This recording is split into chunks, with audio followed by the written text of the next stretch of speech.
The Deep Space Monitoring Station orbited Earth in complete silence. Inside the metal structure, hundreds of machines worked day and night, listening to the vast emptiness of space. Most days brought nothing but cosmic radiation and random signals from distant stars.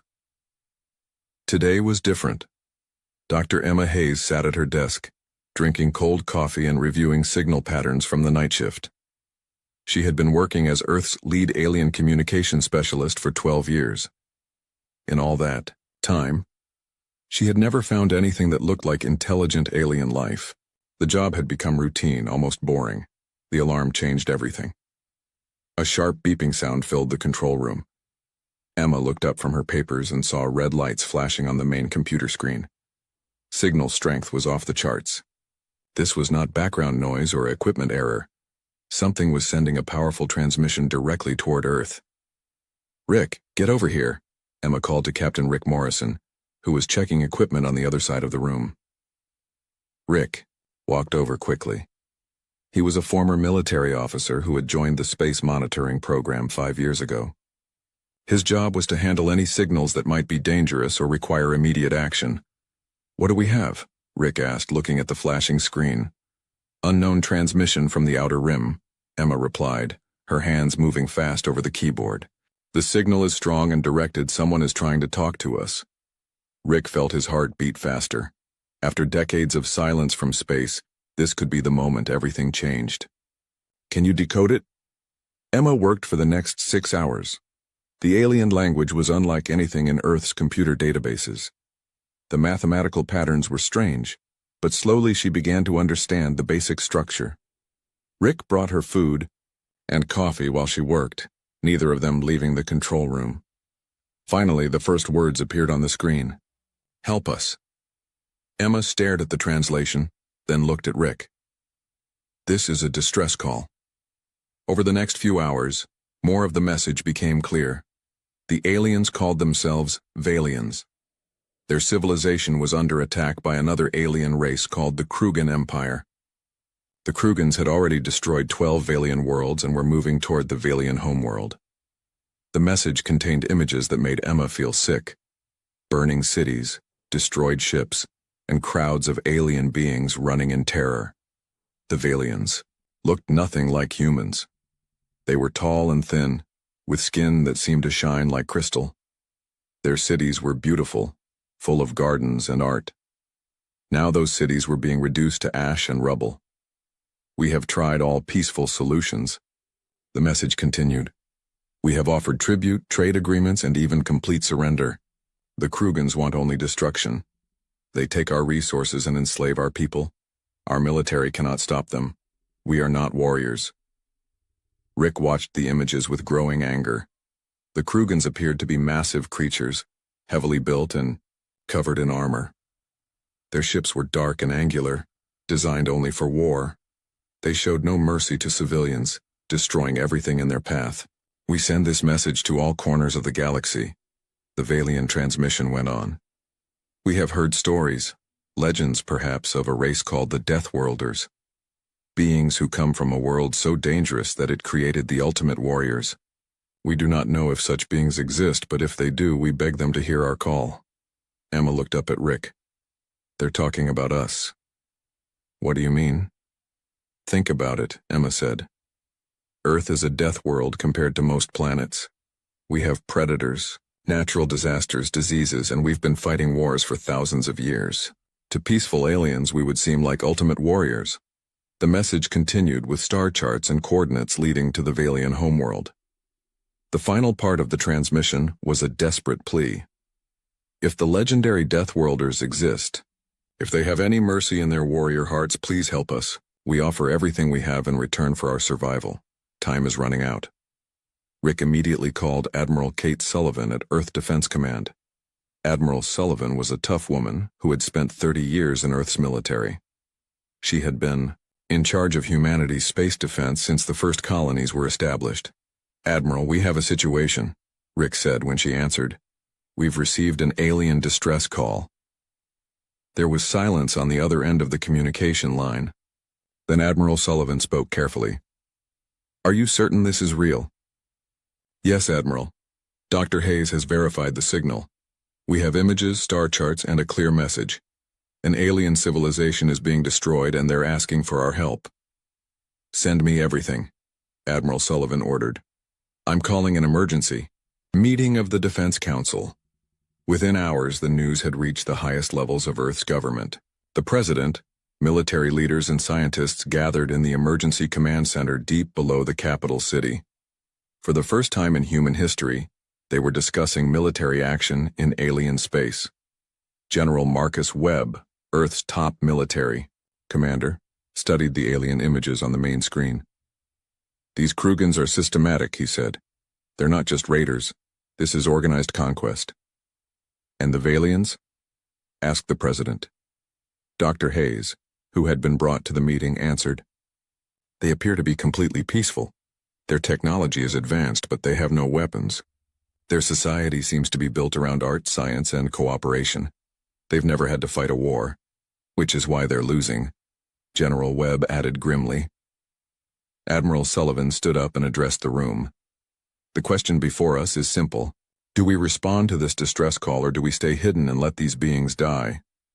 The debate that followed was intense. Some argued that humanity was not ready for galactic conflict. Others said that Earth's location might be discovered anyway, and it would be better to act from a position of strength. Dr. Hayes spoke up during a quiet moment. There's something else to consider. The Valians called us Deathworlders. That means other alien races know about us, at least in stories. Our isolation may already be ending. General Webb nodded. If we're going to be discovered eventually, it's better to control how it happens. And these Krugans sound like the kind of enemy we don't want to let grow stronger. The president looked around the room at the faces of Earth's leaders. The decision would change human history forever. How long do the Valians have? Emma checked her calculations. Based on the Krugan fleet movements shown in the transmission, maybe 3 weeks before they reach the Valian homeworld. That's not much time to prepare, Admiral Sullivan said. It's enough, General Webb replied. We have ships, weapons, and trained soldiers. More importantly, we have something these aliens have never seen before. We have human tactics, human determination, and human anger at injustice. The president made the decision that would wake the sleeping giant. We go. Admiral Sullivan, prepare our fastest ships and our best people. It's time for humanity to take its place in the galaxy. As the meeting ended and preparations began, nobody realized they were about to introduce the universe to something it had never seen before. Humans at war. Admiral Kate Sullivan walked through the halls of Earth Defense Command with quick, determined steps. The emergency meeting had ended 3 hours ago, but the real work was just beginning.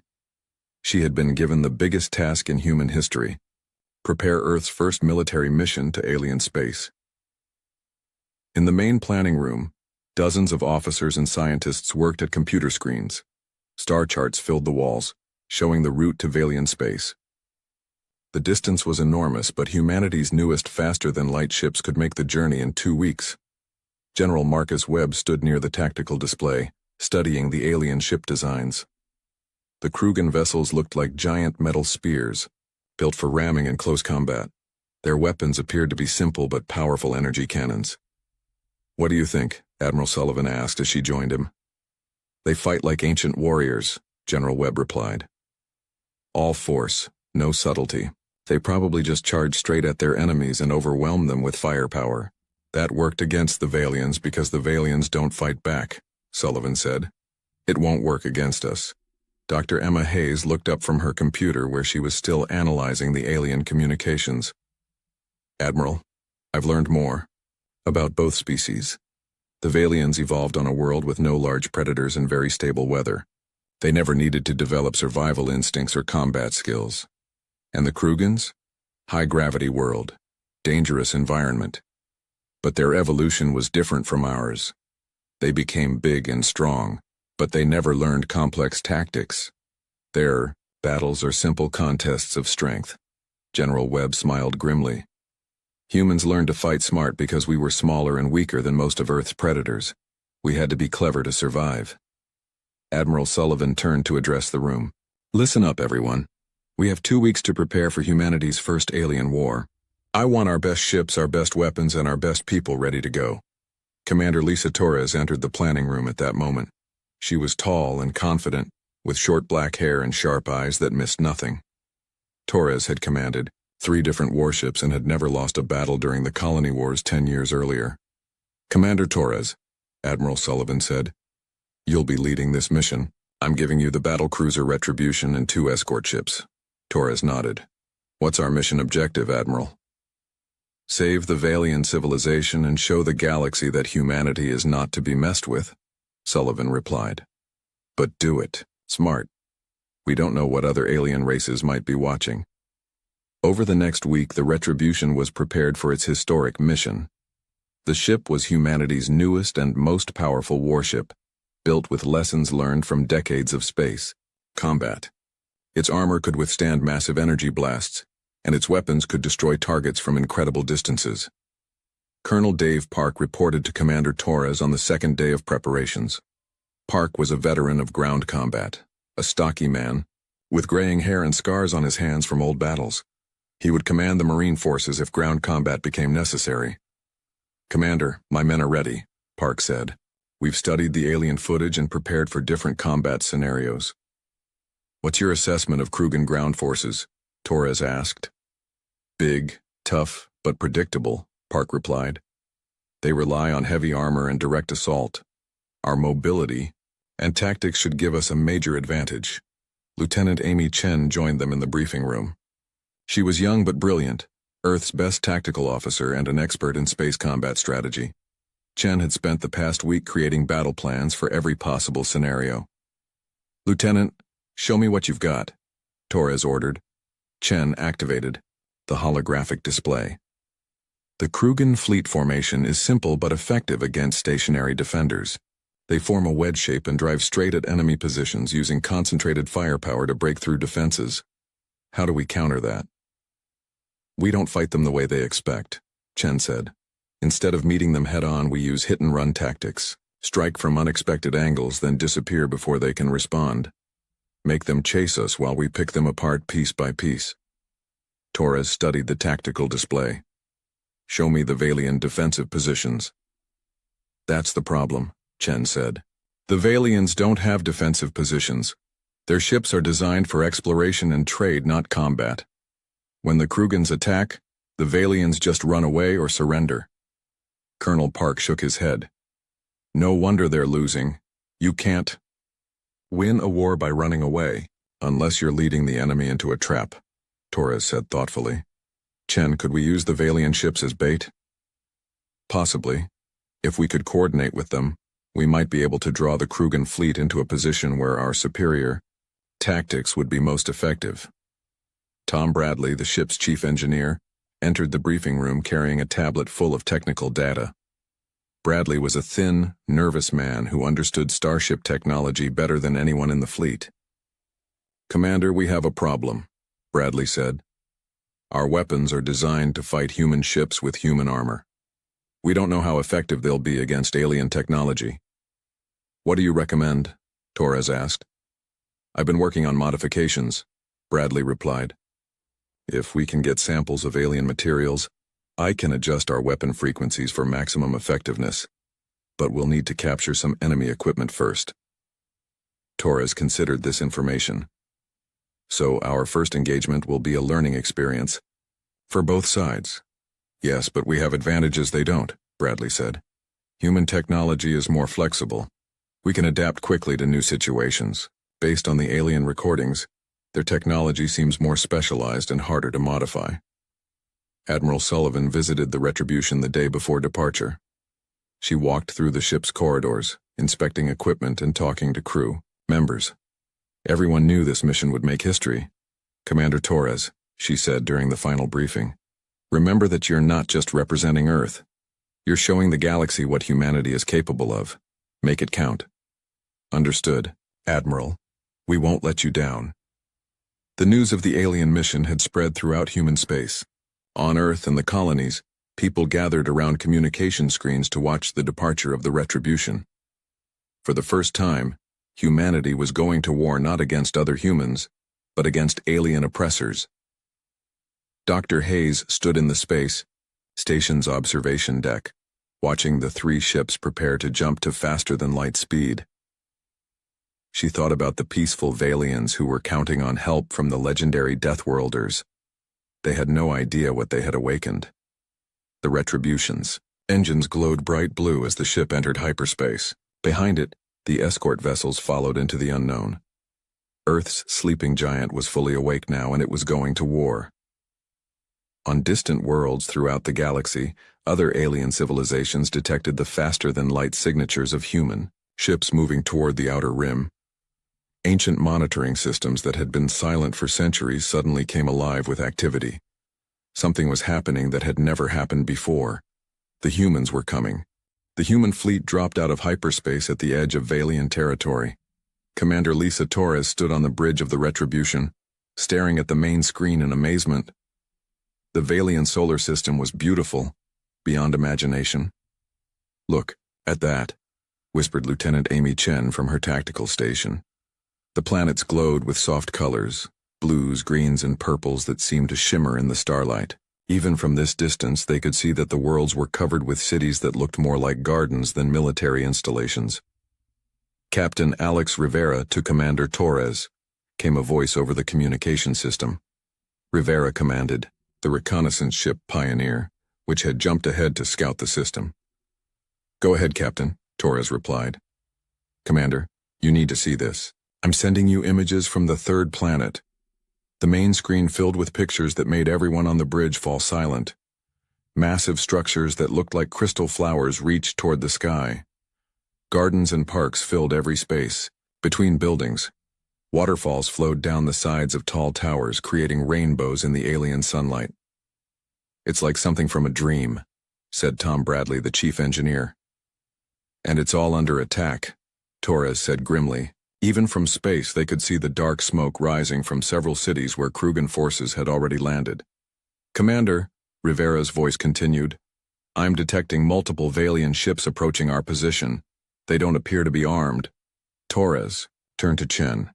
"Defensive positions, but don't power weapons unless I give the order. We're here to help them, not frighten them." 3 Valian ships approached the human fleet. They were unlike any vessels the humans had ever seen. Instead of the angular metal designs humans preferred, these ships curved and flowed like living things. They were made of some kind of translucent material that caught and reflected light in beautiful patterns. "Incoming transmission," reported the communications officer. "On screen," Torres ordered. The alien face that appeared on the screen made several crew members gasp. The Valian was tall and elegant, with skin that seemed to be made of living crystal. Its features were delicate and refined, and its large eyes held intelligence and deep sadness. "Unknown vessels," the alien said in accented but clear English. "I am Nira, speaker for the Valian Council. Are you the ones who answered our call for help?" Torres stepped forward. "I am Commander Lisa Torres of the Earth vessel Retribution. We received your distress signal and have come to offer assistance." Nira's crystal-like face showed amazement. "Earth? You are from the world of the legendary Deathworlders?" "We are human," Torres replied. "And yes, we are here to help." "This is beyond our hopes," Nira said, her voice filled with wonder. "We had heard stories, whispers of beings from a world so dangerous that it created the ultimate warriors, but we thought they were myths." Colonel Dave Park, standing beside Torres, spoke up. "We're real enough, and we don't like bullies." Within hours, Torres and a small team transferred to the Valian flagship for a face-to-face meeting. The inside of the alien ship was as beautiful as its exterior. Everything curved and flowed, with soft light coming from the walls themselves. Gardens grew in alcoves throughout the ship, filling the air with sweet scents. Nira led them to a meeting chamber, where other Valian leaders waited. The humans felt like giants among these delicate beings. The aliens moved with grace and spoke in soft, musical voices. "We must warn you," Nira said as they sat around a circular table made of what looked like solid light. "The Krugans are unlike anything in our experience. They show no mercy, accept no surrender, and destroy everything they cannot use." Torres leaned forward. Tell us about their military capabilities. Another Vaalian, introduced as Engineer Kale, activated a holographic display. Their ships are massive and heavily armed. They rely on brute force and superior numbers. Their ground forces are nearly unstoppable in direct combat. What about their tactics? Asked Lieutenant Chen. Simple, Nira replied sadly. They gather their fleets into one massive formation and attack the strongest point in our defenses. When we try to run, they pursue and destroy us. When we try to fight, they overwhelm us with firepower. Colonel Park studied the tactical information. How many worlds have they taken? 12 so far, Kale answered. Each time we hoped our peaceful nature would touch something good in their hearts. Each time they proved that no such thing exists in them. Torres exchanged glances with her officers. These aliens truly had no concept of warfare. They had tried to negotiate with conquerors and appeal to the mercy of beings who showed none. What do you know about the Krugan leadership? Torres asked. Their fleet is commanded by War Chief Gorax, Nira said. He has conquered 17 different star systems. No one has ever defeated him in battle. He considers warfare to be the highest form of art. Where is he now? 3 days' travel from here, gathering his forces for the final assault on our homeworld. Our remaining fleet is no match for his armada. Torres stood up and walked to the viewing port. In the distance she could see more Vaalian ships fleeing from the outer planets. Families abandoning their homes, carrying whatever they could save. Nira, she said, turning back to the alien leader, we need you to understand something about humans. We evolved on a world where everything was trying to kill us. We learned to fight not because we enjoyed it, but because we had to survive. I do not understand, Nira said. What the commander means, Colonel Park explained, is that we know how to deal with predators, and that's what the Krugans are. Predators who have grown too comfortable hunting prey that won't fight back. Chen activated her tactical display, showing the human fleet positions. We're going to show Gorax something he's never seen before. Prey that fights back and fights smart. The meeting was interrupted by urgent alarms. A Vaalian officer rushed into the chamber. Speaker Nira, the officer said breathlessly. Long-range sensors detect the Krugan advance fleet. They're moving, faster than expected. War Chief Gorax will arrive in 2 days, not 3. Torres immediately contacted her ship. Retribution, this is Torres. Prepare for combat operations. The enemy is ahead of schedule. Commander, came Tom Bradley's voice over the communicator. I'm reading massive energy signatures approaching from the outer system. Whatever's coming, it's big. Torres turned to Nira. You're about to see why other species call us Deathworlders. Get your civilian ships to safety. The real war is about to begin. As the human and Vaalian leaders prepared for the coming battle, deep space sensors detected the approaching Krugan fleet. Hundreds of dark, angular ships moved through space like a plague of metal locusts. At their head flew the massive command vessel of War Chief Gorax.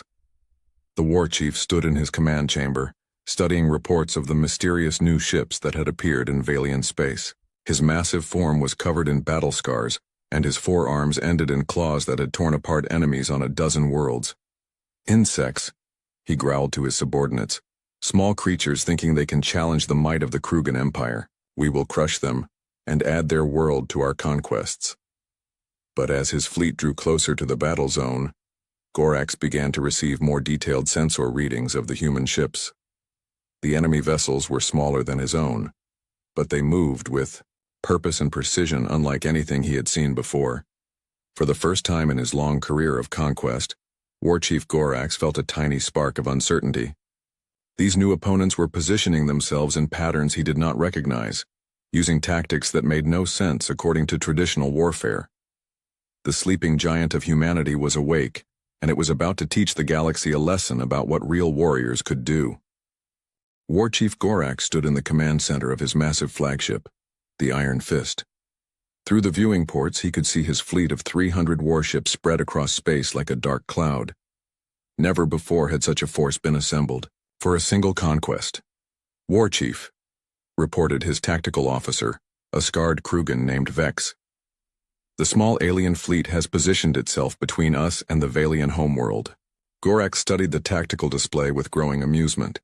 The enemy had only 3 ships compared to his hundreds. How many vessels do these insects have? 3 confirmed warships, sir. Several smaller support craft. 3 ships? Gorax laughed, a sound like grinding metal. They dare challenge the might of the Krugan Empire with 3 ships? This will be over quickly. On the bridge of the Retribution, Commander Lisa Torres watched the approaching Krugan fleet with calm determination. The enemy ships were indeed massive, each one larger than her entire task force, but size was not everything in space combat. Lieutenant Chen, what's our tactical assessment? Torres asked. Amy Chen studied her sensor readings carefully. The Krugan formation is exactly what we expected, Commander. They're arranged in a simple wedge formation designed for direct assault. No scouts, no reserves, no flexibility. Colonel Park, are your Marines ready? Dave Park nodded grimly. If any of those ships get close enough for boarding action, we'll be ready. But I hope it doesn't come to that. Tom Bradley, how are our weapon modifications? The chief engineer looked up from his console. I've analyzed the energy signatures from the Krugan ships. Their shields are powerful but operate on a single frequency. If we can adjust our weapons to match that frequency, we should be able to punch through their defenses. Torres activated the fleet communication system. All ships, this is Commander Torres. Remember, we're not here to fight fair. We're here to win and save the Valians. Execute Battle Plan Alpha on my mark. The Krugan fleet moved forward at steady speed, expecting the small human force to either flee or make a desperate frontal attack. War Chief Gorax had seen both responses countless times before. Sir, reported Vex, the enemy ships are moving. Gorax watched as the 3 human vessels began to spread out, taking positions that made no tactical sense. What are they doing? That formation leaves them vulnerable to concentrated fire. Perhaps they are cowards trying to run, suggested another officer. No, Gorax said slowly. They're positioning themselves for something. But what? He got his answer moments later. The human ship suddenly accelerated to incredible speeds, far faster than any Krugan vessel could match. Instead of meeting the Krugan wedge head-on, they split apart and attacked from 3 different angles simultaneously. Impossible, roared Gorax as energy beams lanced out from the human ships, striking his fleet from directions he had not defended. No ship can move that fast. The Retribution dove beneath the Krugan formation, its weapons targeting the engine sections of enemy ships. Where human energy beams struck, Krugan vessels exploded or lost power. Tom Bradley's frequency modifications worked perfectly, cutting through alien shields like they were made of paper.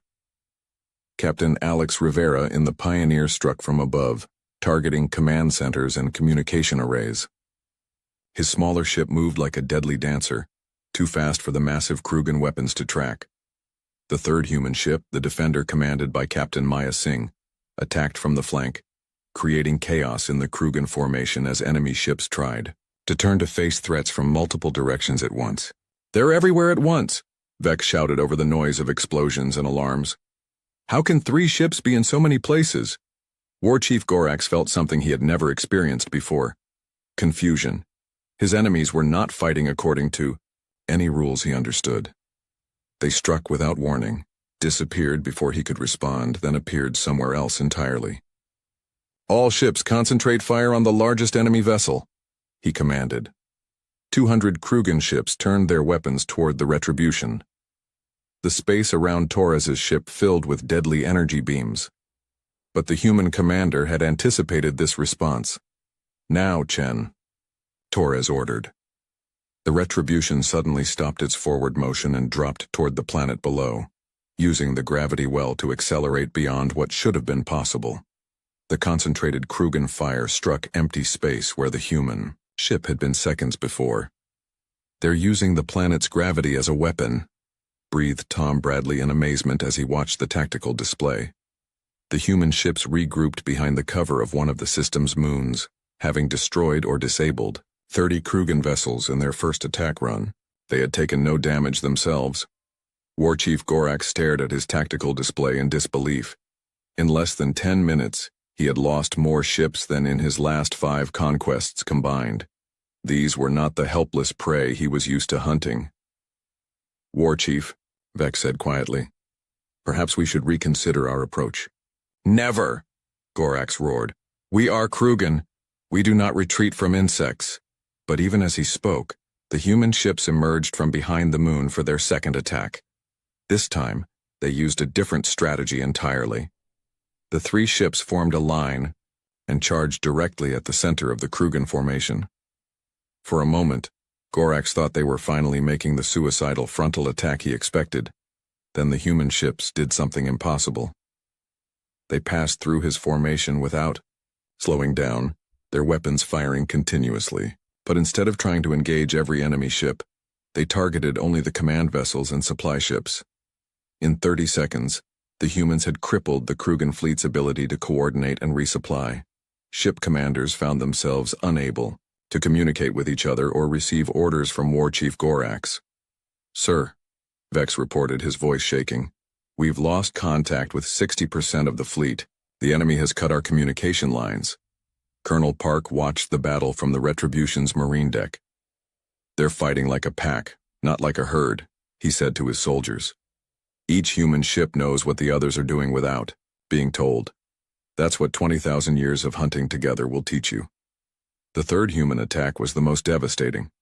Instead of engaging the main Krugen force, the human ships targeted the troop transports that were carrying ground forces for the invasion of the Velian homeworld. These ships were heavily armored but slow and clumsy. The human vessels moved among them like sharks among fish, destroying transport after transport. Thousands of Krugen soldiers died without ever reaching the planet they were meant to conquer. War Chief Gorax realized with growing horror that his supposedly easy conquest had turned into a disaster. Half his fleet was destroyed or disabled, his communications were cut, and his ground forces were being systematically eliminated. "All ships," he commanded through the few remaining communication channels, "withdraw to minimum safe distance. We must regroup and analyze these new enemies."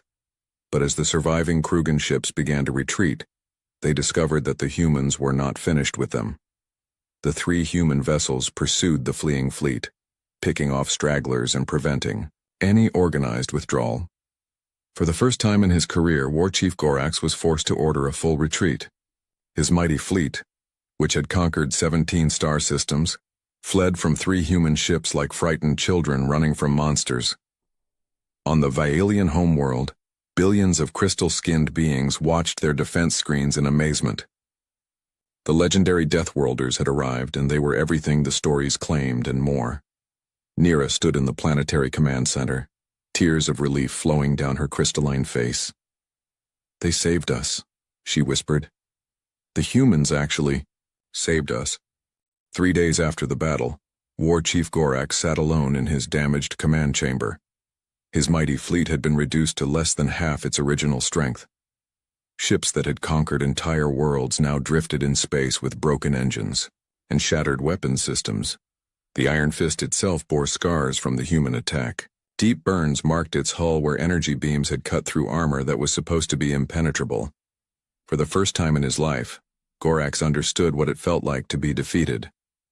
"War Chief," his aide Vex entered cautiously.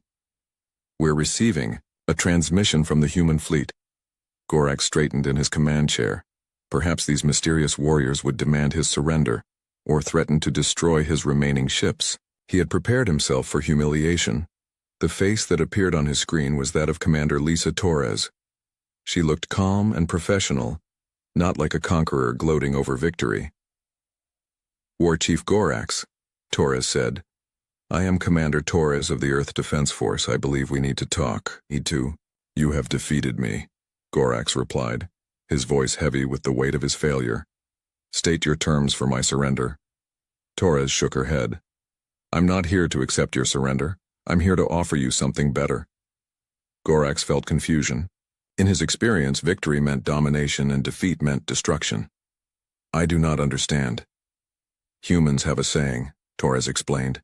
"The enemy of my enemy is my friend. You're a warrior, Gorax, a good one. But you've been wasting your skills, conquering peaceful civilizations that can't fight back. What are you suggesting? I'm suggesting that the galaxy has real threats that require real warriors to face them. Threats that would challenge even the Krugan Empire. 6 hours later, Gorax found himself aboard the Retribution, walking through corridors filled with the legendary Deathworlders.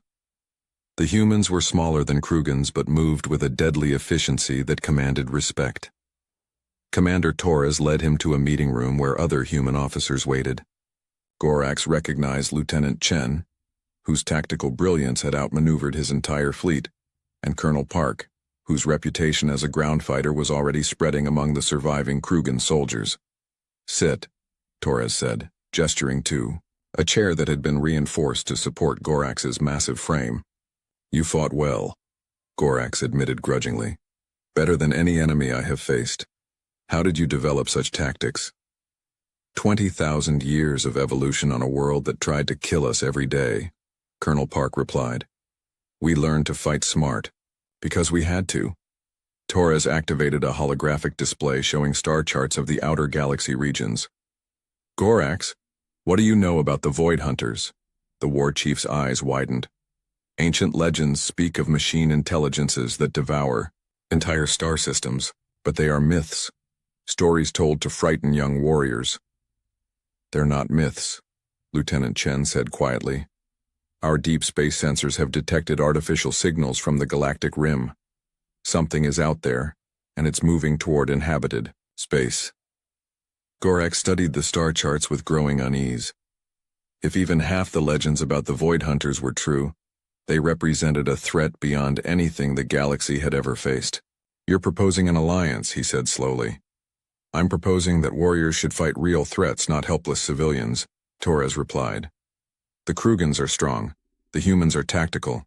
Together, we might be able to defend the galaxy when the real enemy arrives." Meanwhile, on the Valian homeworld, Nira stood before the Council of Speakers in the Great Crystal Chamber. The assembled leaders of her people listened in amazement as she described the human warriors who had saved their civilization. "They call themselves Deathworlders," Nira explained. "But they are not the monsters we might have imagined. They are disciplined, honorable, and they fight only to protect the innocent." Elder Kale, the oldest member of the council, spoke carefully. "These humans have shown us that there are forces in the galaxy we never understood. Perhaps it is time for the Valian people to learn new ways." "What do you mean, Elder?" "For millennia we have believed that intelligence and peaceful intentions were enough to ensure survival. The humans have shown us that sometimes force is the only language that evil understands." Nira nodded sadly. "Commander Torres has offered to establish a permanent human base in our system. In exchange, they want to learn about our advanced sciences and peaceful technologies. And what do we gain besides protection?" "The chance to learn from warriors who fight with honor," Nira replied. "They could teach us to defend ourselves while we teach them to preserve what is worth defending." News of the human victory spread throughout the galaxy faster than anyone had expected. On 1,000 worlds, alien civilizations that had never heard of Earth suddenly learned about the species that had defeated the unstoppable Krugan Empire. Admiral Kate Sullivan arrived in the Valian system 2 weeks later with a full diplomatic fleet. She brought scientists, engineers, and cultural specialists to begin the complex process of establishing Earth's first permanent presence in alien space. "Commander Torres," Admiral Sullivan said during their first meeting, "your victory has changed everything. Half the galaxy wants to meet these legendary Deathworlders, and the other half is probably planning how to destroy us before we become a threat." "What are our orders, Admiral?" "Build something lasting," Sullivan replied. "The Valians need protection, the Krugans need direction, and humanity needs allies. Make it work." The construction of Harmony Station began 3 months later in the Wamber space between the Valian homeworld and the edge of former Krugan territory. The station was built using human engineering, Valian crystal technology, and Krugan metallurgy. It represented something that had never existed before, a truly cooperative effort between 3 completely different species. Commander Torres was appointed as the station's first commander. Her staff included both human officers and alien specialists. Lieutenant Chen worked with Valian scientists to develop new defensive technologies, while Colonel Park trained the first mixed-species security force. War Chief Gorax, now holding the title of Strategic Advisor, proved surprisingly effective at organizing the defense of the outer systems. His knowledge of Krugan military assets, combined with human tactics and Valian technology, created a defensive network stronger than anything the galaxy had seen. Tom Bradley established the first interspecies engineering corps, teaching alien engineers human adaptability, while learning alien techniques that had been developed over thousands of years. The exchange of knowledge benefited everyone involved. Dr. Emma Hayes arrived from Earth to head the new Department of Alien Communication. Her job was to establish contact with other civilizations and determine which ones might be potential allies or threats. "The galaxy is watching us," Hayes told Torres during one of their regular briefings. "Every species that has faster-than-light travel knows about the battle. Some are curious, some are afraid, and some are already planning how to test us." "Let them come," Torres replied. Humanity didn't come this far to hide from challenges, as the first year of human presence in alien space drew to a close. The effects of the sleeping giant's awakening became clear. The Krugan Empire had transformed from a force of conquest into a defensive alliance. The Valian civilization had survived and begun to learn the difference between peace and helplessness. Most importantly, the galaxy now knew that the Deathworlders were real, and they had chosen to use their power to protect rather than conquer. The age of human isolation was over, and the age of galactic cooperation had begun. Commander Jake Martinez stood in the control room of the UES Defiance. The ship was Earth's biggest warship, floating in space near the edge of human territory. 3 months ago, Earth had joined the Galactic Council. Most alien species still thought humans were just simple creatures from a dangerous planet.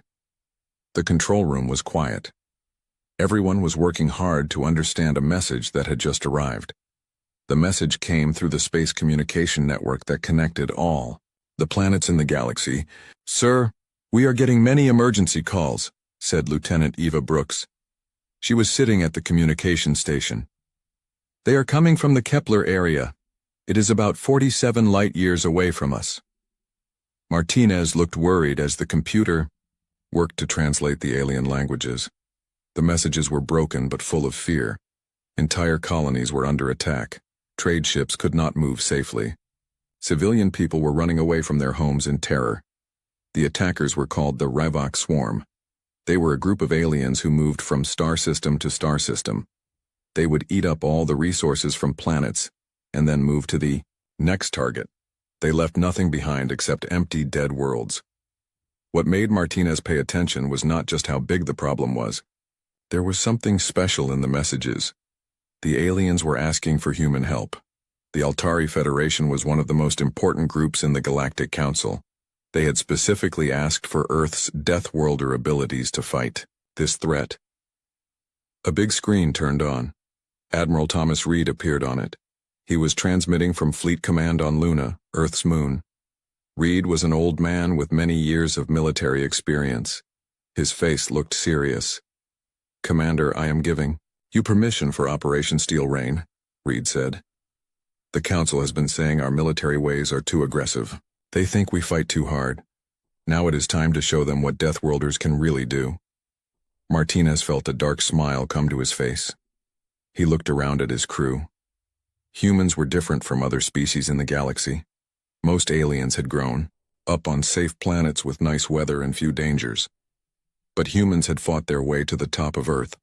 Earth was a planet that tried to kill everything on it every day. The weather was extreme and changed quickly. There were dangerous animals everywhere.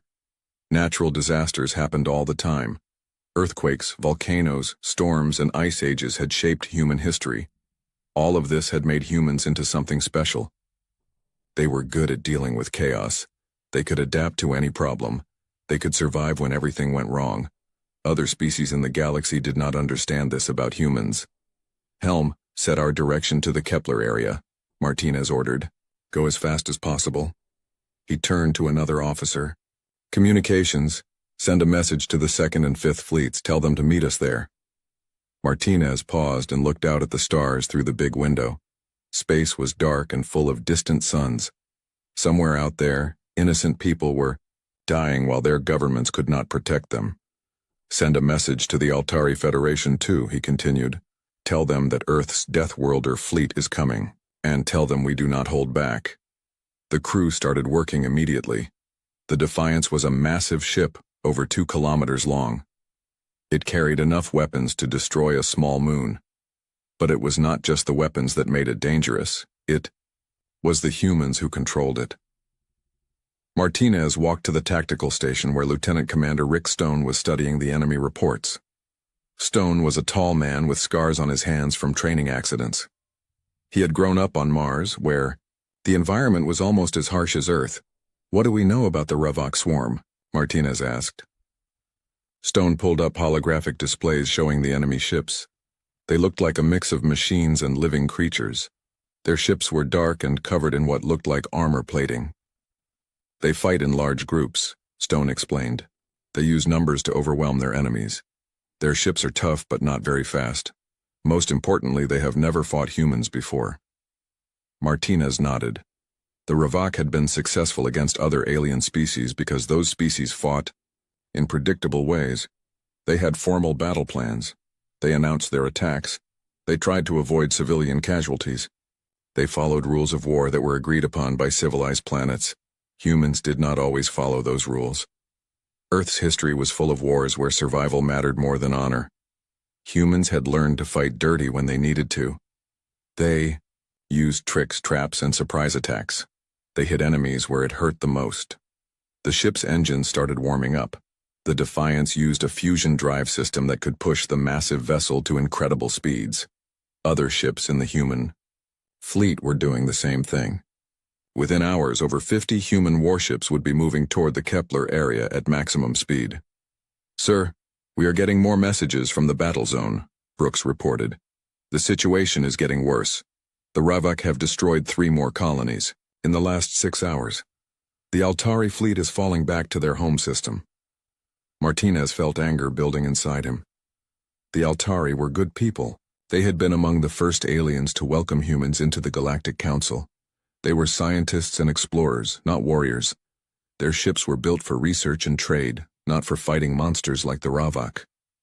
How long until we reach the Kepler area? Martinez asked. At maximum speed, 18 hours, replied the navigation officer. 18 hours. In that time, how many more colonies would be destroyed? How many innocent people would die while the human fleet rushed to help them? Martinez made a decision. That would change everything. He opened a communication channel to all the human ships that were heading to the battle zone. Attention all vessels, he announced. This is Commander Martinez. We are not going to the Kepler area just to fight the Ravok swarm. We are going there to show the entire galaxy what humans are capable of when we are pushed too far. He paused, thinking about his next words carefully. For 3 months, the other species in the Council have treated us like children. They think we are too violent, too unpredictable, too dangerous. They want to keep us on the edges of their civilized galaxy. Today, we show them why Earth is called a death world. Today, we show them why species that survive on death worlds do not lose wars. The communication ended. Throughout the human fleet, crews prepared for battle. They checked weapons, ran system diagnostics, and reviewed tactical plans. But most importantly, they prepared mentally for the kind of warfare that only humans truly understood. The Ravok swarm was about to learn why it was a mistake to threaten the allies of a species that had conquered the most dangerous planet in the galaxy. As the human fleet moved through space toward the battle zone, the stars seemed to get brighter. It was as if the universe itself was preparing for something that had never happened before. For the first time in galactic history, a Deathworld species was going to war not for conquest but for protection. The Kepler area was 47 light-years away. In 18 hours, everything would change. The human fleet dropped out of hyperspace at the edge of the Kepler sector. What they saw made even experienced soldiers feel sick. Debris was floating everywhere in space. Pieces of destroyed ships, broken space stations, and the remains of entire colonies drifted in the darkness. The Ravok swarm moved through the star systems like hungry insects. Their biomechanical ships were huge and dark. They looked like a mix of machines and living creatures. The ships had long metal arms that reached out to grab resources from planets. They stripped everything useful and left behind dead rocks. Captain Lisa Park commanded a small scout ship called the Reaper's Edge. Her job was to get close to the enemy and see how strong they were. Her ship had special hiding technology based on how Earth's predators hide from their prey. The Reaper's Edge moved silently through the asteroid field. Park and her crew could watch the Ravak without being seen. What they saw was terrifying and amazing at the same time.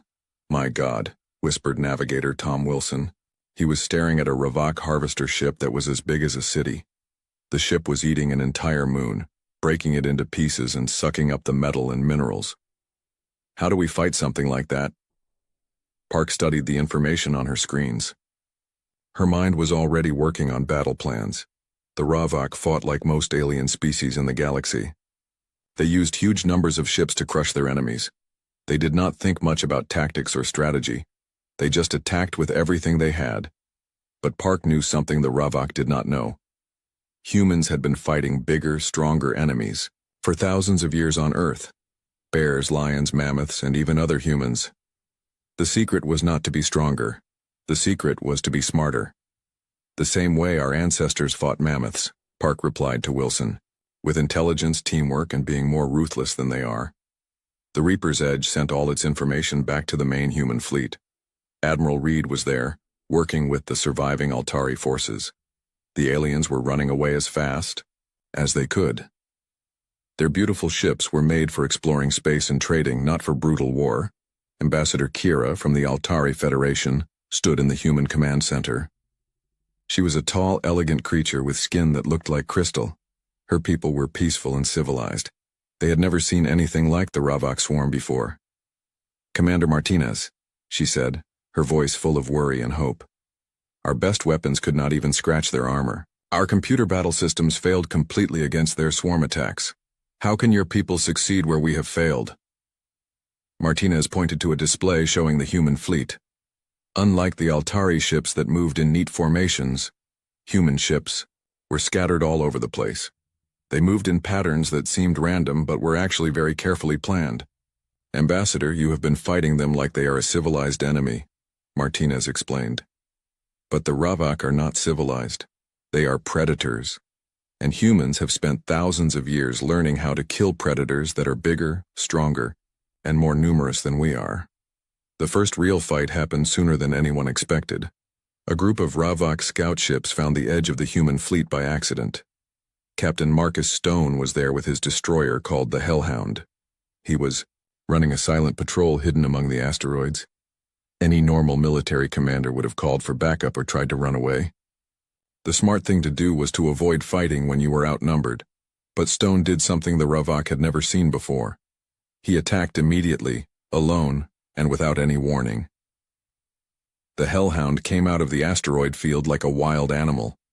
It fired powerful kinetic rounds designed to punch through Ravak bioarmor. The rounds were made of dense metal that moved at incredible speeds. When they hit the alien ships, they tore huge holes in the hull. Stone's ship hit the enemy, and then disappeared back into the asteroids before they could fight back. Then it appeared somewhere else and attacked again. The Ravak ships tried to chase it, but the Hellhound was too fast and too unpredictable. "This is impossible," transmitted the Ravak swarm leader. Its voice sounded like clicking insects. "The small ship should retreat or die. Why does it continue attacking?" The Ravak could not understand what was happening. Their collective mind was used to enemies that fought in predictable ways. Big fleets would meet in open space and fight until one side won or ran away. But Stone was using tactics that human special forces had developed over centuries. He was not trying to destroy all the enemy ships. He was trying to spread fear and confusion. Every attack made the Ravak more nervous and uncertain. They started making mistakes because they could not predict where the next attack would come from. Admiral Reed watched the fight from the command deck of the Defiance. The main human fleet was getting ready for a much bigger battle. Reed had studied how other species in the galaxy fought wars. They liked big, formal battles with clear rules and predictable outcomes. Humans were different. Humans liked chaos, because they were good at dealing with chaos. Earth had taught them that survival sometimes meant breaking the rules. All ships, implement Doctrine 7, Reed commanded. This was a battle plan that human forces had used during the colonial expansion wars. It was designed for fighting enemies that were bigger and stronger than you. The human fleet split up into dozens of smaller groups. Each group operated independently, but they all stayed in communication through encrypted quantum channels. They moved through the asteroid belt like Earth's apex predators, silent, deadly, and completely unpredictable.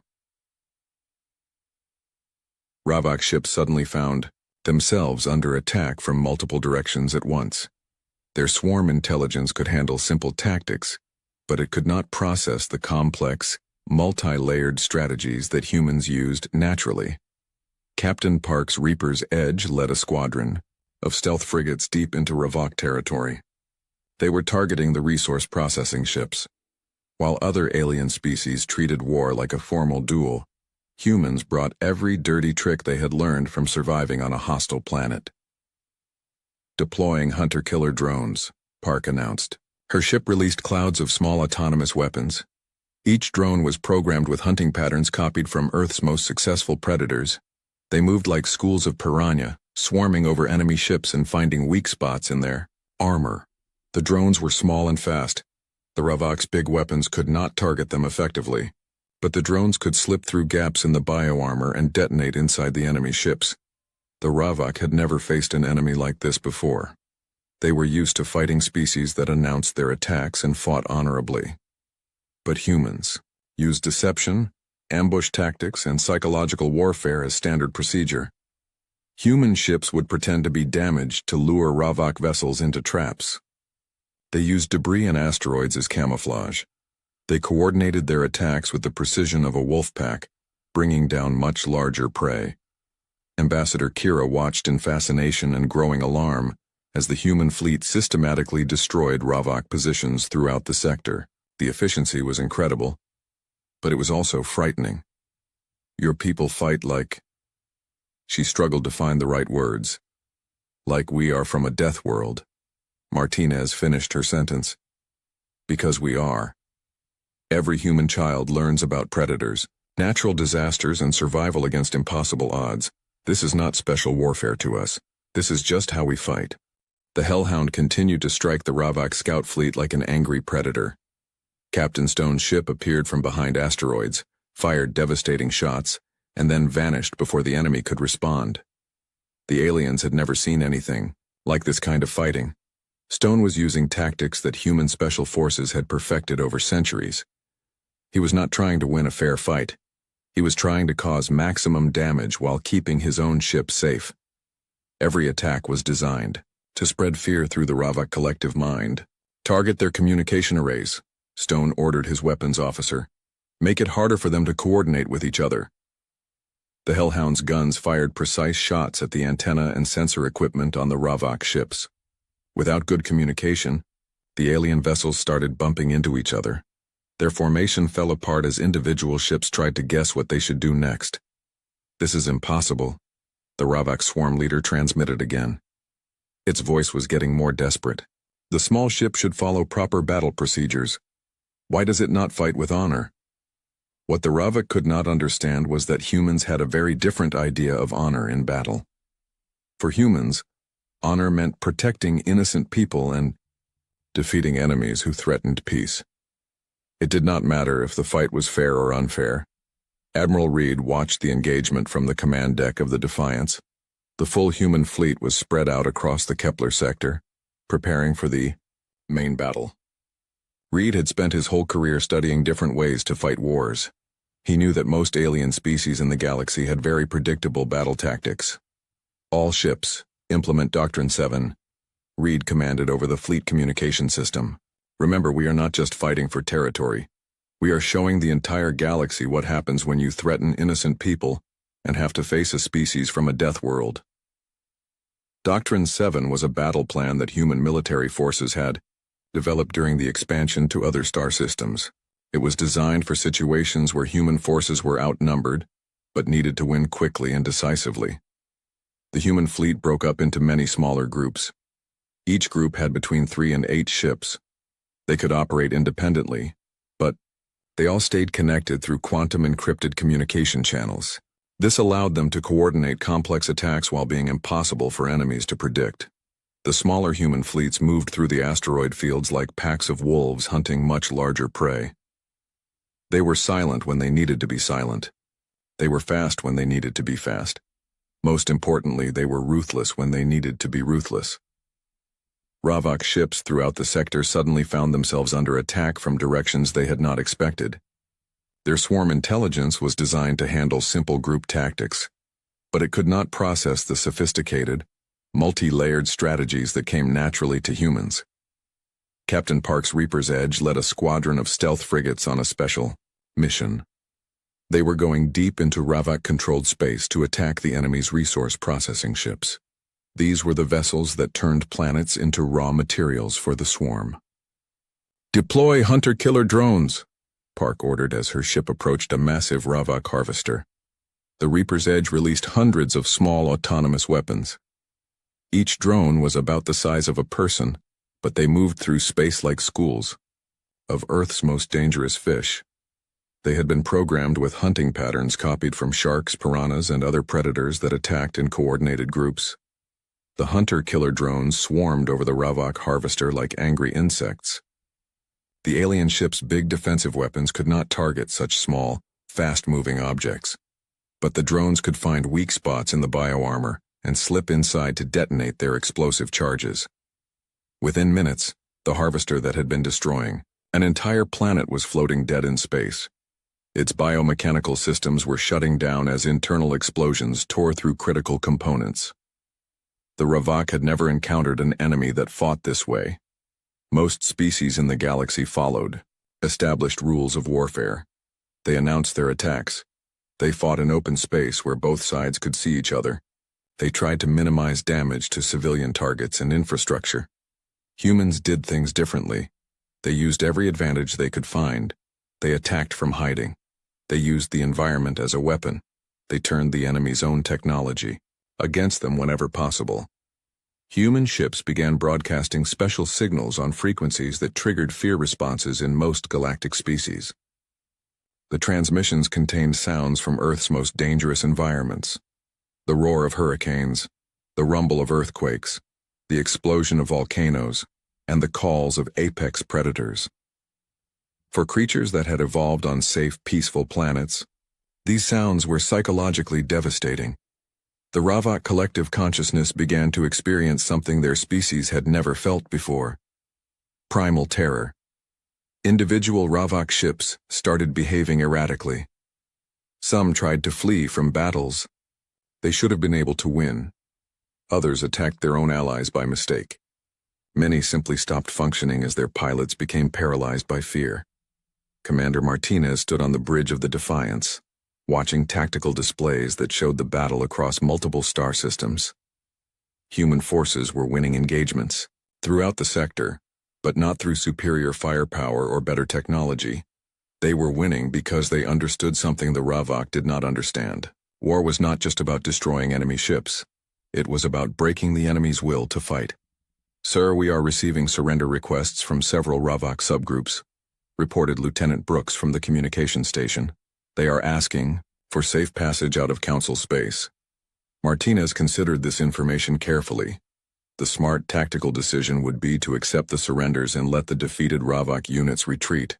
This would save human lives and resources. But Martinez knew that this battle was about more than just defeating the Ravok swarm. The entire Galactic Council was watching. Every species in known space would learn from what happened here. "Negative," Martinez replied. "Continue the attack." The Ravok brought total war to this sector. They destroyed entire colonies. They killed millions of innocent people. They need to understand what total war means when humans fight back. The human fleet pressed their advantage, ship after ship. The Ravok formations were systematically destroyed or forced to retreat. Human captains used tactics that seemed chaotic to outside observers, but followed patterns that made perfect sense to people who had grown up on Earth.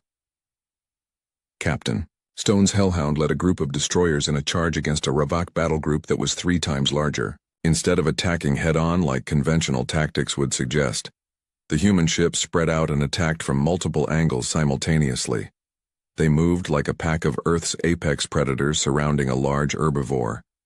Each ship took turns, attacking and retreating, wearing down the enemy through constant pressure from unpredictable directions. The Ravak battle group tried to maintain formation, but their commanders could not decide which human ship to focus their fire on. By the time they made a decision, that ship had already moved and a different human vessel was attacking from somewhere else. Within 2 hours, the entire Ravak battle group was destroyed or scattered. Not a single human ship was lost in the engagement. 72 hours after the first human attack, the Ravak swarm was showing signs of complete panic for the first time in their recorded history. Their collective consciousness, which had evolved to handle simple group tactics, could not adapt to the chaotic and unpredictable strategies that humans used naturally. Commander Martinez stood on the bridge of the Defiance as reports came in from across the entire Kepler sector. Human strike teams had done something that no other species had ever attempted. They had boarded Ravak command ships and were fighting the aliens inside their own vessels. "Sir, Captain Stone reports successful boarding of the primary harvester," Lieutenant Brooks announced from her station. His team has planted explosive charges throughout their resource processing centers. The plan was dangerous even by human standards. Instead of simply destroying Ravak ships from the outside, Stone's commandos had forced their way inside the alien vessels. They were sabotaging the biomechanical systems from within, turning the Ravak's own technology into a weapon against them. Stone and his boarding team moved through the dark corridors of the Ravak ship like Earth's most efficient predators. They wore powered armor designed for combat in the most extreme environments. The armor had been tested in the deepest ocean trenches and the highest mountain peaks of Earth. The Ravak defenders inside the ship had never fought enemies in close combat before. Their species relied on their ships and swarm tactics. Individual Ravak were not prepared for hand-to-hand fighting against humans, who had evolved to be persistence hunters. "Target the neural network clusters," Stone ordered his team through their helmet communications. "If we can disrupt their collective consciousness, the entire ship will shut down." The human commandos fought their way deeper into the alien vessel. They used breaching charges to blow through bulkheads.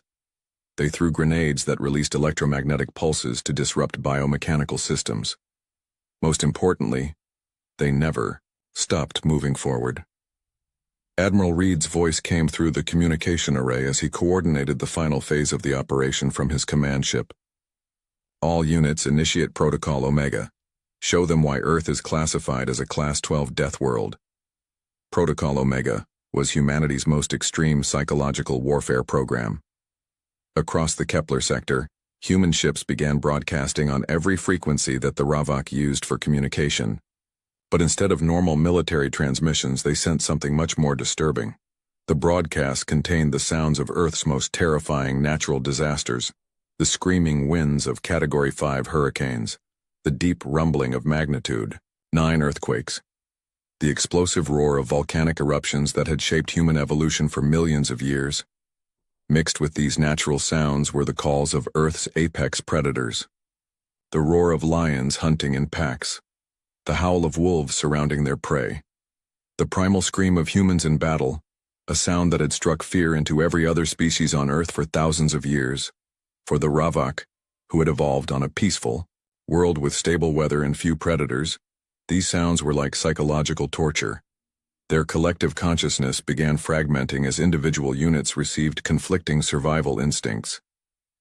Captain Park's reconnaissance mission revealed the full extent of how effective human psychological warfare had become. Entire Ravak formations were retreating not because they were losing battles, but because they could no longer think clearly enough to fight.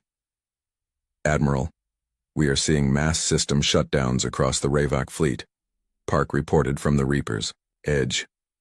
"Many of their ships are just floating dead in space. The crews appear to have abandoned them."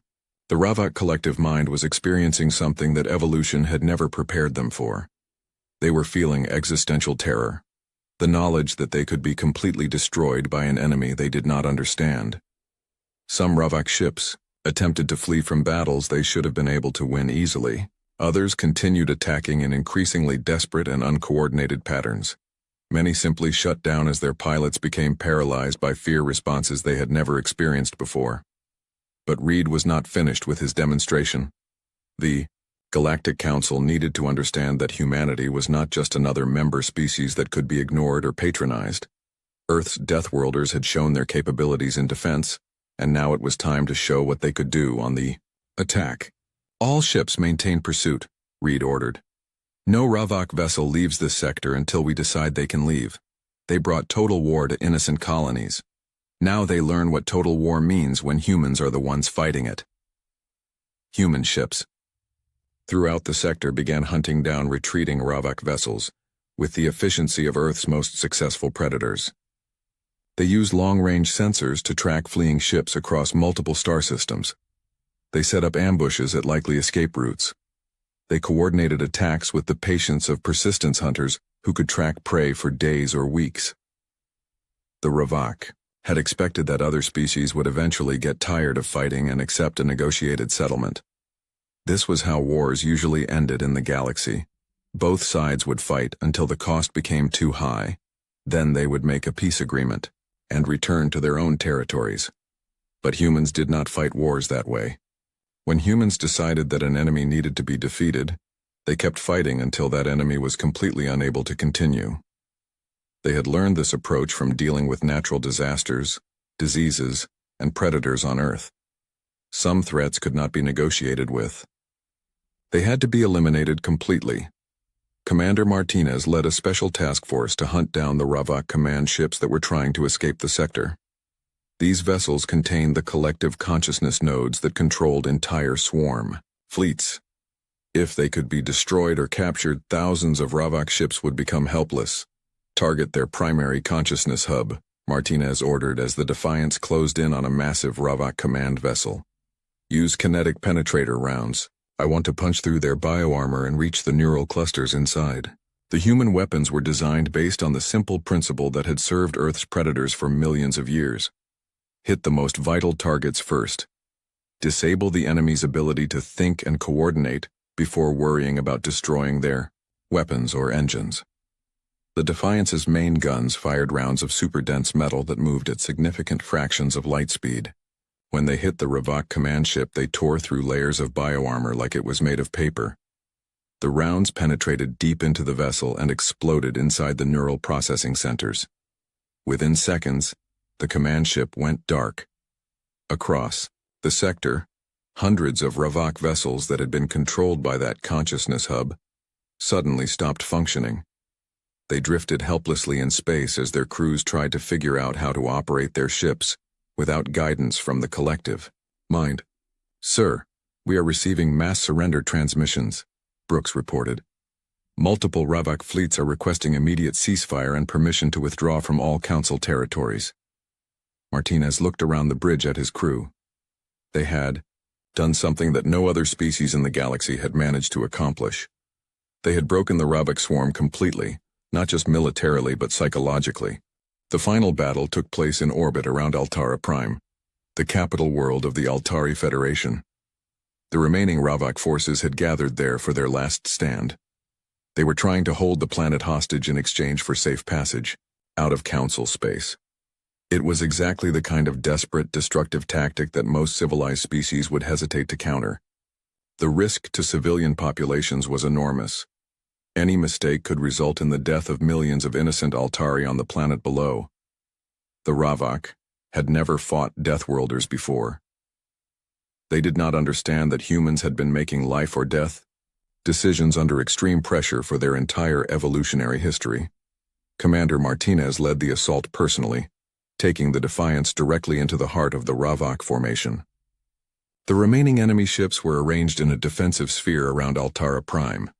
There were still over 200 Ravok vessels, each one capable of destroying a small city. All ships, execute Doctrine 1, Martinez commanded, referencing humanity's most basic military principle. When facing an enemy that threatened innocent lives, humans responded with overwhelming, decisive force applied without hesitation or mercy. The human fleet struck like a force of nature. They did not approach cautiously or try to negotiate. They attacked immediately with everything they had. Kinetic bombardments turned Ravak bioships into expanding clouds of debris. Boarding parties cut through alien defenses like they were made of soft materials. The efficiency of the attack was terrifying to watch. Human crews had trained for exactly this kind of situation on Earth. They had practiced fighting in hurricanes, earthquakes, and volcanic eruptions.